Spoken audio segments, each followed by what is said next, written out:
welcome to video 3 in this foundations module, the 4 pillars of land investing, okay? Look, this is a concept I'm really passionate about because as much as you're gonna learn through this whole course about the land market and investing and how to go do it and examples of me doing it and blah, the whole thing, it's a very robust course. What I'm more interested in is how do you build a business out of the land asset that continues to provide freedom, whether it's time freedom, or financial freedom. It provides you a job that you love and you enjoy. It allows you to employ people. I am very interested in how do you turn the land asset or investing in the land asset into a business. That's really where I've kind of made my name, if you will.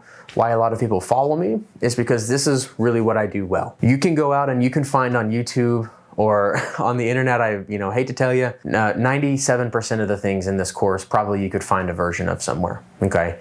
It's out there. What will really separate you from the pack is understanding the core pillars of a land investing business and how to grow it. So we're gonna do a quick overview of that here. You're gonna hear me use these terms as we go through some rest of this course. So I hope this helps, and let's jump in. And as we jump in here, we have a great resource you can download right to the right of this page that goes over some of these pillars in a little more detail. And that's what I'm gonna be working and talking off a bit through these videos. So feel free to pull those up. We'll pop them in and out of the screen as necessary, but a great resource for you to have. Okay, our first pillar, acquisitions. All right, obviously, how do we fill the pipeline, right? Acquisitions is really, in my opinion, where most of the bottlenecks in this business or in growing this business come. Acquisitions encompasses a lot of different parts of the land buying process, but it's really, and if you go back to the resource from the previous video, the life cycle of a land deal, you'll see the acquisitions process takes up the first 4 pillars or the first 4 of those big steps. So there's a lot of stuff that goes into the acquisitions. Whether it's finding the mail or sending the mail or talking to the leads or making offers or closing, transaction coordination, getting things closed, and all the specifics that go with it, that is acquisitions. And what I have found and what I'll talk through here today is if you hit certain numbers and you do certain things, it is almost impossible to fail in this market. As it sits right here in 2022 and beyond, if you focus on these things and you do them right, for lack of better words, it is very hard to not make money, okay? So hopefully that's encouraging for you. But for acquisitions, let's jump in. I'm gonna give you a few things just to think about, and then as we go through the rest of the course, you'll hear me talk about these more. But okay, acquisitions, first off, okay? Important things to do, finding hot markets, okay? Mastering the phone, learning how to review properties, closing quickly. These are all things that you have to learn how to do, all right?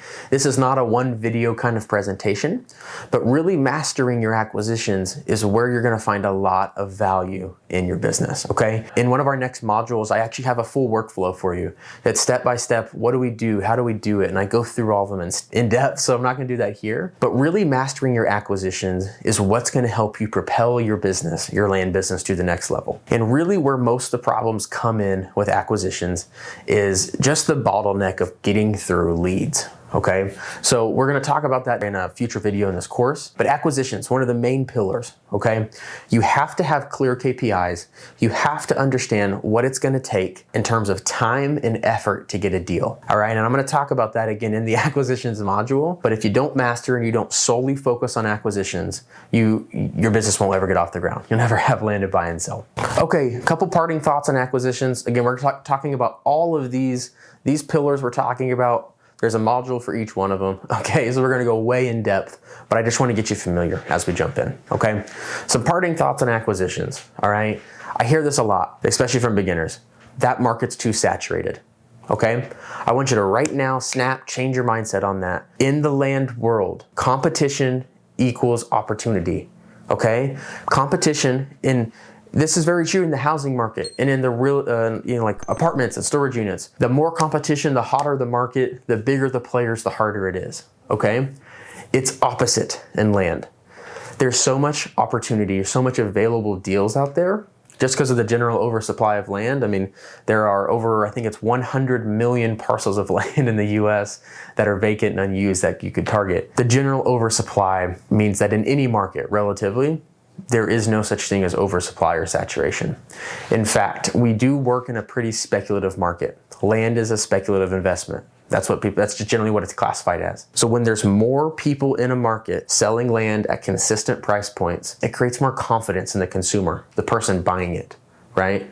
If you wanted to go buy a property 90 minutes outside your home city and you saw this one that looked nice, but you didn't see anything else around it for sale or anything else around it that sold, wouldn't you have like some questions? What do you think? What's wrong here, right? Why is nobody else buying this? When there's more competition, there's generally more opportunity. So don't run from that. And the last one I'm gonna leave you with here are doing wrong deals for your budget. So in one of the next videos, we'll talk about where do you start? How do you decide where to start, right? I'll unpack that a little more there.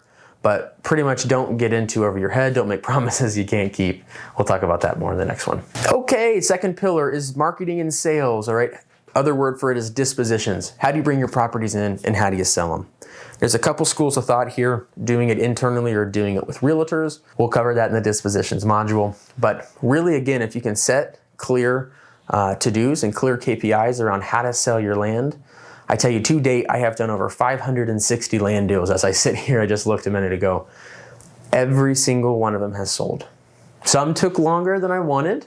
Some didn't sell for the prices I wanted. Some we may have got close to cutting even or losing money a little bit. I actually don't think we've lost money on any of them. But the reality is every deal sells. It might not sell on your timeline, but every deal sells. If you follow a set of steps, which we'll give you here and we'll talk more about, your land will sell. Okay, operations, the third pillar of land investing. This is how do you run the inside of the business, okay? There's acquisitions, which is the nitty-gritty work of talking to sellers and getting deals, but there is a ton of administrative and business management behind it, right? So the operations pillar, and this is again how I teach, how I think about investing in land and consulting on it, is if you master these four areas, if you master your acquisitions, your dispositions, your operations, and we'll talk about funding in a minute. If you can master all four of these areas, this is really when you will find sustainable success in your land business. So operations, really this is another fancy word for hiring or putting VAs, hiring people on your team. Really the most important thing I can tell you if you're watching this course is probably to master it first. All right. I see too many people come into these different programs that preach, you can just hire VAs to do all this. You can do this, you can do that. I can tell you it's the quickest way. It is the quickest way in this business to burning out, is to thinking that you can outsource it to a VA when you don't actually know how to do it yourself. And even better than that, you're not a master at doing it yourself. I suggest to everybody taking 1,000 seller phone calls before you even dare try and hand that off, because it's one of the hardest things in your business to do. Take that same methodology. You've really got to understand the different components of buying and selling land before you hire and outsource. We'll talk about that a little more in the operations section of this course, but to kind of land the plane here is the fourth pillar is funding. I don't get it. No courses talk about funding. You got to understand your funding situation, okay? There's two banks of money in a land business. There's your soft cost. That's your software, that's your education, that's your mailing, your marketing, that's your software subscriptions, I already said that, that's your data. I could go on, I'm sure there's a lot more.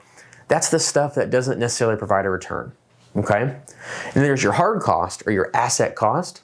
That's what goes into the land to actually do the deal. And so there's two camps here. There's people watching this who have just enough or barely even enough to have enough for your soft cost, which to start this business, I recommend you have at least $10,000, $10,000. And if you don't, that's okay. You just got to understand you got to hustle a lot harder. We'll talk about that in a later video. But there's also people watching this who have $100,000, $250,000, $500,000, $1 million, and they're wondering how can I put it to work at a higher rate of return than what I'm getting now? And so depending on which camp you're in, often decides what kind of strategy or what kind of properties you target. If you remember, the first video in this course was different kinds of properties. Depending on where you are, generally dictates where I think you start. And so we have a video coming up here where I'm gonna walk through that with you, kind of give you some ideas and starting points. But funding, you've got to understand, do I have money to do deals, to actually pay for the deals or not? And to be truthful with you, if you don't got over $50,000 to work with, I generally recommend you just consider all the money you have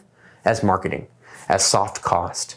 Because I can tell you this right now and for the foreseeable future, there is way more money chasing deals than there is deals chasing money, right? What does that mean? There's a lot more people that would love to invest with you at 20%, 30%, 50% rate of return instead of the 4% they're getting out of their Roth IRA or the 7% they're getting from the market. There are just not enough opportunities to satisfy everybody that has money. So if you are in my community and you build or you bring an opportunity to the table that's real, I can guarantee you, or your money back, that it will be funded and partnered or taken down in some sort. You need to focus on mechanics first if you're under that 50,000 threshold. If you're above that and you're working with more money, then generally I encourage you to fund some of your own deals. Now, there's a lot of moving parts there, so make sure you do it wisely and you choose the right opportunities. But that's my general thoughts on funding, and we'll talk about that a little more as we go through the course here. Okay, so you may say, all right, I want to jump in, I'm ready to learn land, ready to get it. I just want to get you in the right mindset as we start here. Okay, if you just jump in and do deals and you don't think about where's the money coming from, how are we building acquisitions, how are we going to sell these things, you're generally going to probably have some issues along the way.